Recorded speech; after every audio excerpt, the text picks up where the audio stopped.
ఇప్పుడు జగన్ పాదయాత్ర చేయనిస్తారా? ఎందుకు చేయనీరు? చంద్రబాబు అంత డిక్టేటర్ కాదు. చంద్రబాబు డెమోక్రాట్.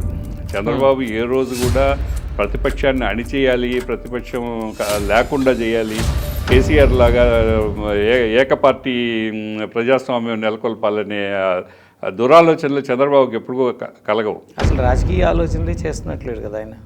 రాజకీయ ఆలోచనలు ఆయన అధికారంలో ఉన్నప్పుడు చేయడు, అధికారంలో లేనప్పుడు చేస్తాడు. అధికారంలో ఉన్నప్పుడు ఆయన సినిమా యాక్టర్స్ లాగా ఆయన గ్లామర్ కావాలి, రోజు టీవీల్లో కనపడాలి. ఆ టీవీల్లో పార్టీ కార్యకర్తలు నాయకులు పక్కన ఉంటే బాగుండదు. అదే బాగా సూటు బుట్టు వేసుకున్న కార్పొరేట్లు కానీ పక్కన ఉంటే కళగా ఉంటుంది. ఆ గ్లామర్ కోసం ఆయన ప్రయత్నం చేస్తాడు అధికారంలోకి వచ్చినప్పుడు. అధికారం పోగానే మళ్ళీ ఆయన చుట్టూ ఉండేది రాజకీయ నాయకులే. అప్పుడు ఆయన ఆలోచనలన్నీ రాజకీయం మీదే ఉంటాయి.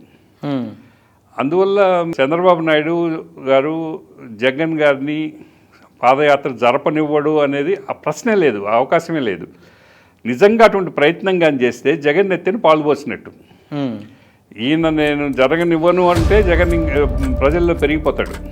ఎందుకు జరగనివ్వవు అనే క్వశ్చన్ ప్రజల్లో నుంచే వస్తుంది. నువ్వు నడిచావు, పాదయాత్ర చేసావు, రాజశేఖర రెడ్డి చేశాడు, షర్మిల చేసింది, లోకేష్ చేశాడు. ఇంతమంది పాదయాత్రలు చేసినప్పుడు మరి జగన్ చేస్తే ఎందుకు అబ్జెక్షన్ చేస్తున్నావు అనే క్వశ్చన్ ప్రజల్లో నుంచే వస్తుంది.